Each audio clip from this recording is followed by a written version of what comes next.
জীবনে অনেক মানুষের পরিচয় জানলেন, আজকে এমন একজনের পরিচয় বলবো। সেটা হচ্ছে আমার প্রিয় নবীজি হযরত মুহাম্মদ সাল্লাল্লাহু আলাইহি সাল্লাম। তিনি জন্মগ্রহণ করেন 570 খ্রিস্টাব্দে মক্কা নগরীতে। বংশ কুরাইশ, দাদা হচ্ছে আব্দুল মুত্তালিব, বাবা হচ্ছে আব্দুল্লাহ, মা হচ্ছে আমেনা, হচ্ছে আবু তালেব, দুধ মা হচ্ছে হালেমা, নানার নাম হচ্ছে ওয়াহাব জোহরি, নানির নাম হচ্ছে বুররা, ডাক নাম হচ্ছে আলামিন, মা নাম দেয় আহমেদ, আর আমার আল্লাহ নাম দেয় সিরাজাম মুনির, রহমাতাল লিল আলামিন, মুদ্দাসির।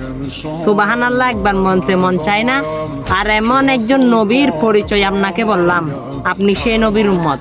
অবশ্যই আপনার উপর দায়িত্ব হয়ে গেছে এই ভিডিওটা শেয়ার করে দেওয়ার জন্য, কারণ অনেকেই আপনার জন্য এই বার্তাটা শুনতে পারবে, আর আপনিও সোয়াবের অংশীদার হবেন।